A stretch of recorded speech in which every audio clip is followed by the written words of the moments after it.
We are back with another video. Let's get straight into it. Let's go. Your time is limited. Okay, so don't waste it living someone else's life. Boom. Don't be trapped by dogma, which is living with the results of other people's thinking. Don't let the noise of others' opinions drown out your own inner voice.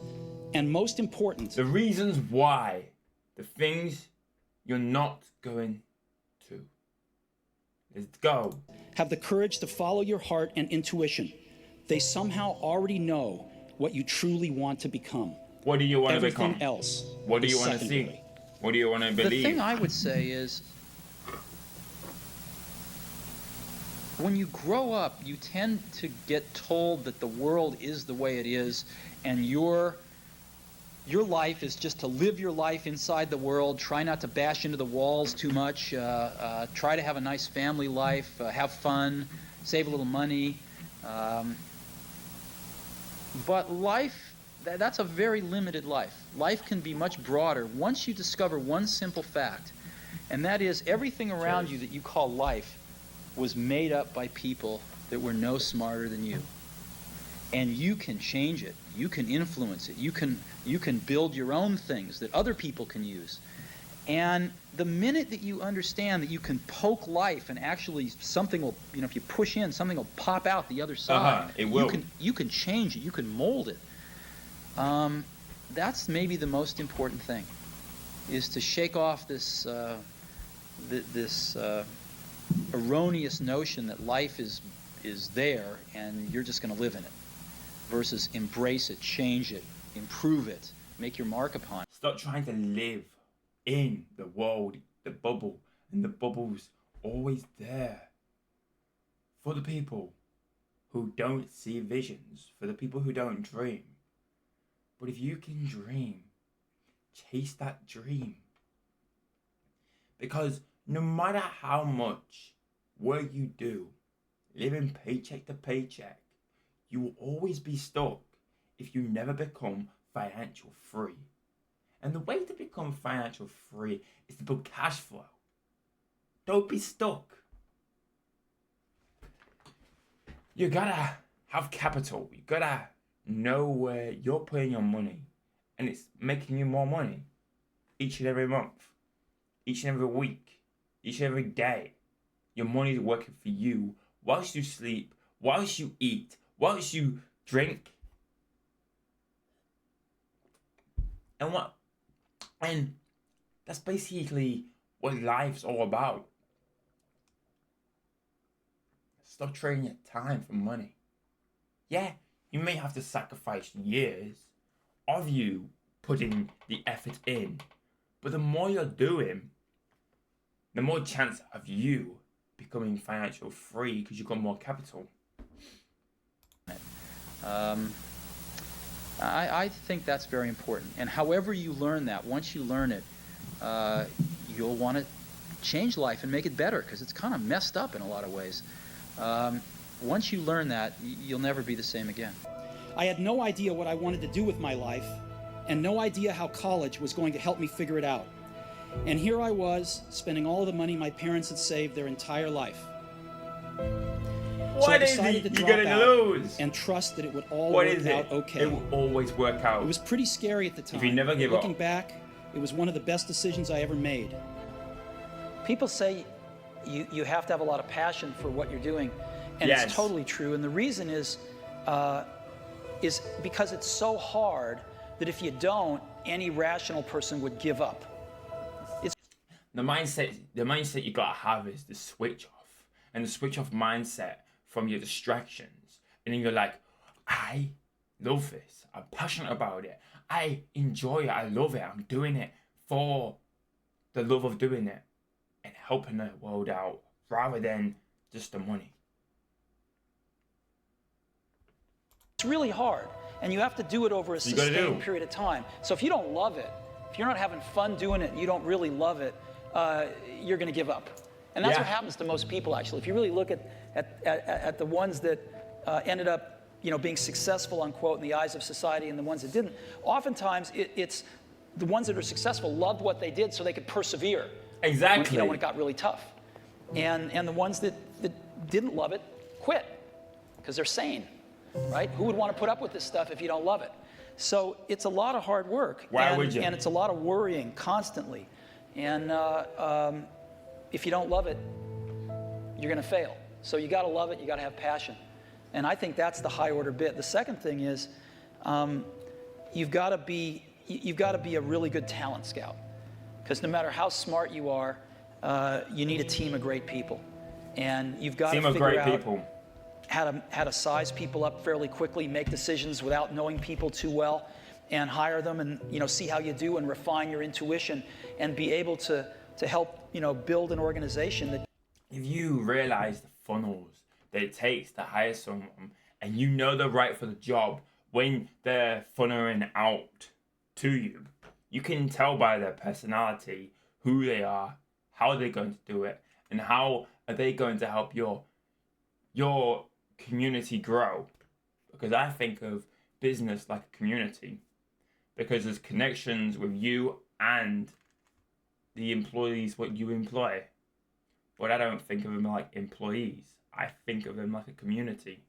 They're helping you build your company, and you got to make sure that they have value and they can actually help you rather than hinder you. Because some people can hinder you from scaling, from making the most out of your business, making a business was actually people love, and solving the biggest problem in the business game. And that's truth. Some people get held back by the people they employ. Can eventually just. And it kills their business because of it. So you find good people who are fitting your purpose, who are fitting your needs, and who are fitting the love of the game. Build itself, because you need great people around you. Of course, it was impossible to connect the dots looking forward when I was in college, but it was very, very clear looking backwards 10 years later. Again, you can't connect the dots looking forward. You can only connect them looking backwards. Yeah. So you have to trust that the dots will somehow connect in your future. You have to trust in something, your gut, destiny, life, karma, whatever. Because believing that the dots will connect down the road will give you the confidence to follow your heart, even when it leads you off the well-worn path. And that will make all the difference. Wherever it takes you. Sometimes life's going to hit you in the head with a brick. Don't lose faith. I'm convinced that the only thing that kept me going was that I loved what I did. You've got to find what you love. And that is as true for work as it is for your lovers. Exactly. Your work is going to fill a large... Exactly what I was meaning. Find the love of what you're doing. And make sure that you're not generally having fake love. You're having real love with what you're doing. Part of your life. And the only way to be truly satisfied is to do what you believe is great work. Exactly. And the only way to do great work is to love what you do. If you haven't found it yet, keep looking and don't settle. As with all matters of the heart, you'll know when you find it. And like any great relationship, it just gets better and better as the years roll on. So keep looking. Don't settle. I will. No, I've actually always found something to be very true, which is most people don't get those experiences because they never ask. I've never found anybody who didn't want to help me if I asked them for help. I always call them up. I called up... that is true. This will date me, but I called up Bill Hewlett when I was 12 years old. Some people are scared to ask, and that's why I was holding them back, because they're scared of being judged for who they actually are. But if you ask, the fear's gone. Stop holding the fear back. Start striving for what you want. Get over the fear by facing the thing what's stopping you. In order to do that is to just hit it like a bullet. Pretend this thing's stopping you. But what if they judge me? But what if they think bad of me? Don't let it hold you back. Do it anyway. And hit the target to what you want. And he lived in Palo Alto. His number was still in the phone book. And he answered the phone himself. He said, yes? He said, hi, I'm Steve Jobs. I'm 12 years old. I'm a student in high school, and I want to build a frequency counter. And I was wondering if you had any spare parts I could have. And he laughed, and he gave me the spare parts to build this frequency counter, and he gave me a job that summer in Hewlett-Packard, working on the assembly line, putting nuts and bolts together on frequency counters. He got me a job in the place that built them. And I was in heaven. And I've never found anyone who said no or hung up the phone when I called. I just asked. And when people ask me, I try to be as responsive, you know, to pay that debt of gratitude. If you don't know, ask. If you do, then ask. Because you might learn something more if you ask. Dude, back. Most people never pick up the phone and call. Most people never ask. And that's what separates sometimes the people that do things from the people that just dream about them. You gotta act. And you've got to be willing to fail. You've got to be willing to crash and burn. Oh, yes, you do. You know, with people on the phone, with starting a company, with whatever. If you're afraid of failing... All them cold calls you make, you get better at every single cold call. But if you had fear of getting on a phone and speaking to people, how do you expect to do a cold call? But if you go into it with a positive mindset, saying, this is going to work out, I'm going to sign this client, then let's go assign. Because you've got that positive mindset. Once you've got the negative off your head and your back, everything becomes easier. Start believing, start knowing that you can do a cold call to a local business and ask them, well, this is for marketing business. Let's just say a marketing agency, a SaaS business. You would ring them up and say, hi. And then you'd go into the friendly approach. So you would just ask them how the day's been, ask them how things are going in the business. Find a bit more about them first. So you're being friendly. Then you go, we can also do ads. And I'll give you a 20-day trial for ads. And if you want to use us, you can. But if you don't, then you don't have to. But I promise you will get results. If you promise them something, you've got to exceed. But you know full well that you can run them ads for that local business. And that local business can grow because of the knowledge you know. And this is why you've got to let go of fear. Because if you're not confident on the phone, on cold calls, for that, you're not going to sign a client. That's how you build trust. Just knowing how to speak to people, knowing how humans work, the physical psychology of humans' brains, and how the human brain acts to a purchase. And once you learn that, you can sell anything to anyone, anytime, anywhere, any age, and any time, and any year. And it's just the way people speak on the phone. People speak different to other people.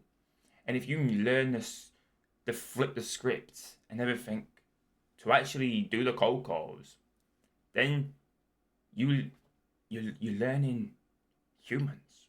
You're learning how people talk. Then you can speak to people in public. You won't get very far. When I was 17, I read a quote that went something like, if you live each day as if it was your last, someday you'll most certainly be right. Oh, yeah. It made an impression on me. And since then, for the past 33 years, I've looked in the mirror every morning and asked myself, if today were the last day of my life, would I want to do what I am about to do today? Mm-hmm. And whenever the answer has been no for too many days in a row, I know I need to change something. Remembering that I'll be dead soon. See, that's a good thing to think of. Do I have any regrets from last week? Do I have any regrets from today? Do I wish I did something different? Then, if you think yes, write it down. Write it down. Write it down and say, I want to change this. Boom. Changed. But you got to act on the change. Is the most important tool I've ever encountered to help me make the big choices in life. Because almost everything, all external expectations, all pride, all fear of embarrassment or failure, these things just fall away in the face of death, leaving only what is truly important. Remembering that you are going to die is the best way I know to avoid the trap of thinking you have something to lose. You are already naked. There is no reason not to follow your heart. Apple suffered for several years from lousy engineering management. I have to say it. And there were people that were going off in 18 different directions, doing arguably interesting things in each one of them. Good engineers, lousy management. And what happened was, you look at the farm that's been created with all these different animals going in different directions, and it doesn't add up. The total is less than the sum of the parts. And so we had to decide what are the fundamental directions we're going in, and what makes sense and what doesn't. And there were a bunch of things that didn't. And microcosmically, they might have made sense. Macrocosmically, they made no sense. And, you know, the hardest thing is, when you think about focusing, right? You think, well, focusing is saying yes, no. Focusing is about saying no. Focusing is about saying no. Focusing is about saying no. And you've got to say no, no, no. And when you say no, you piss off people. And they go talk to the San Jose Mercury, and they write a shitty article about you. You know? And it's really a pisser. Because you want to be nice. You don't want to tell the San Jose Mercury, the person that's telling you this. No, I don't want to do that. Was asked to leave or this or that. I don't want to do that way. So you take the lumps. And Apple's been taking their share of lumps for the last 6 months in a very unfair way. And it's been taking them, you know, like an adult. And I'm proud of that. And there's more to come, I'm sure. There's more to come. I mean, some of these, I read these articles about some of these people that have left. I know some of these people. They haven't done anything in 7 years. And, you know, they leave, and it's like, you know, let's fast forward it quickly. Next day. And, hang on. And so, you know, I think there'll be stories like that that come and go. But focus is about saying no. And the result of that focus is going to be some really great products where the total is much greater than the sum of the parts. And OpenDoc, I mean, I was for putting a bullet in the head of OpenDoc. A, I didn't think it was great technology, but B, it didn't fit. The rest of the world isn't going to use OpenDoc. And I think as a container strategy, there's some stuff in the Java space that's much better. And even the OpenDoc guys were basically trying to rewrite the whole thing in Java anyway, and which was a restart. So it didn't make sense. If you could see how things work by saying no and cutting out all the distractions when you're locked in, saying, no, I don't want to do that. No, this is a good habit. This is a bad habit. I don't want to get into that bad habit. So you cut it out and say no. That's what people do. I didn't have a dorm room, so I slept on the floor in friends' rooms. I returned Coke bottles for the 5-cent deposits to buy food with. And I would walk the 7 miles across town every Sunday night to get one good meal a week at the Hare Krishna temple. Because death is very likely the single best invention of life. It's life's change agent. It clears out the old to make way for the new. Right now, the new is you. Oh, yes. But someday, not too long from now, you will gradually become the old and be cleared away. Sorry to be so dramatic, but it's quite true. Stay hungry. It is true. Stay foolish. One of the keys to Apple is Apple's an incredibly collaborative company. And so, you know how many committees we have at Apple? No. 0. We have no committees. No committees. We are organized like a startup. One person's in charge of iPhone OS software. One person's in charge of Mac hardware. One person's in charge of iPhone hardware engineering. Another person's in charge of worldwide marketing. Another person's in charge of operations. Wait, so every single system that they built has one person in charge, another person in charge, another person in charge, another person in charge. So they're all spread out. So they're charge, in charge, in charge, in charge, in charge. But then you will know if the marketing's not doing very good, you go back to the person who's told them. That's good systems. Organized like a startup. We're the biggest startup on the planet. And we all meet for 3 hours once a week, and we talk about everything we're doing, the whole business. And there's tremendous teamwork at the top of the company, which filters down to tremendous teamwork throughout the company. And teamwork is dependent on trusting the other folks to come through with their part without watching all the time, but trusting that they're going to come through with their parts. And that's what we do really well.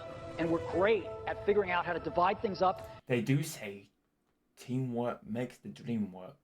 Into these great teams that we have. And that's true. And all work on the same thing, touch bases frequently, and bring it all together into a product. We do that really well. And so what I do all day is meet with teams of people and work on ideas and solve problems to make new products, to make new marketing programs, whatever it is. And are people willing to tell you you're wrong? Yeah. I mean, other than snarky journalists. I mean, people that work yeah. No, we have wonderful arguments. And do you win them all? Or? Oh, no, I wish I did. You can't. If you want to hire great people and have them stay working for you, you have to let them make a lot of decisions, and you have to be run by ideas, not hierarchy. Sometimes the best ideas are the people who are below you. So always listen to other people's ideas in your business, even if ideas have to win. So, otherwise, good people don't stay. But you must be more than a facilitator who runs meetings. You obviously contribute your own ideas. Everyone I contribute ideas, sure. Why would I be there if I didn't? Someone can have a better idea is than about you. love and loss. Doesn't mean I was lucky. It doesn't mean they're going to be more successful. It just means they have an idea, but that idea may never get taken. And what I mean by that is they'll never take it into action. But that other person who's had the bad idea has taken it into action and built it into the big idea 5 years later. The bigger picture is the way people frame it. And that idea took off when that person still sat on the idea of them trying to start it, but they never did start it because they were scared of failing. Because fear held them back. I found what I loved to do early in life. Woz and I started Apple in my parents' garage when I was 20. We worked hard, and in 10 years, Apple had grown from just the two of us in a garage into a $2 billion company with over 4,000 employees. We just released our finest creation, the Macintosh, a year earlier, and I just turned 30. And then I got fired. How can you get fired from a company you started? Well, as Apple grew, we hired someone who I thought was very talented to run the company with me. And for the first year or so, things went well. But then our visions of the future began to diverge, and eventually we had a falling out. When we did, our board of directors sided with him. And so at 30, I was out, and very publicly out. What had been the focus of my entire adult life was gone, and it was devastating. I really didn't know what to do for a few months. I felt that I'd let the previous generation of entrepreneurs down, that I had dropped the baton as it was being passed to me. I met with David Packard and Bob Noyce and tried to apologize for screwing up so badly. I was a very public failure, and I even thought about running away from the Valley. But something slowly began to dawn on me. I still loved what I did. The turn of events at Apple had not changed that one bit. I'd been rejected, but I was still in love. I love it. You do it even more. And so I decided to start over. I didn't see it then, but it turned out that getting fired from Apple was the best thing that could have ever happened to me. Oh, yeah. The heaviness of being successful was replaced by the lightness of being a beginner again, less sure about everything. It freed me to enter one of the most creative periods of my life. During the next 5 years, I started a company named Next, another company named Pixar, and fell in love with an amazing woman who would become my wife. Pixar went on to create the world's first computer-animated feature film, Toy Story, and is now the most successful animation studio in the world. In a remarkable turn of events, Apple bought Next, and I returned to Apple, and the technology we developed at Next is at the heart of Apple's current renaissance. And Lorene and I have a wonderful family together. I'm pretty sure none of this would have happened if I hadn't been fired from Apple. It was awful tasting medicine, but I guess the patient needed it. Sometimes you need pain and a different failure to help you grow and know the idea of what you want. To make sure it's right, God will always test you to make sure you're in the right path. And what you're going to expect is that if you're always getting tested, that's him trying to grow you into a next person. Yes, and you're going to prove that you can do it. Because you can do it, no matter what. Don't be lazy, just do it. About a year ago, I was diagnosed with cancer. I had a scan at 7:30 in the morning, and it clearly showed a tumor on my pancreas. cancer that is incurable and that I should expect to live no longer than 3 to 6 months. My doctor advised me to go home and get my affairs in order, which is doctor's code for prepare to die. It means to try and tell your kids everything you thought you'd have the next 10 years to tell them in just a few months. It means to make sure everything is buttoned up so that it will be as easy as possible for your family. It means to say your goodbyes. I lived with that diagnosis through my stomach and into my intestines, put a needle into my pancreas and got a few cells from the tumor. I was sedated, but my wife, who was there, told me that when they viewed the cells under a microscope, the doctor started crying because it turned out to be a very rare form of pancreatic cancer that is curable with surgery. I had the surgery, and thankfully, I'm fine now.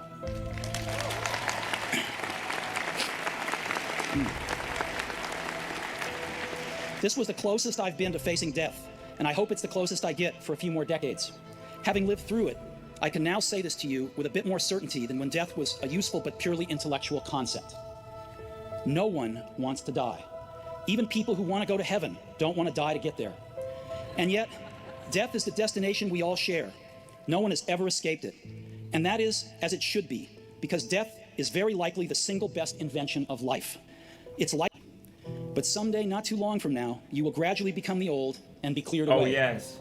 Sorry. That's what you gotta do what you love. To be so dramatic, but it's quite true. That's why you gotta keep smiling for what you love as well. And if you're not loving what you love, only you can change it. Thanks for watching. Catch you in the next one. Peace. Like, subscribe for more, and I'll catch you in the next one. See ya again soon. Goodbye.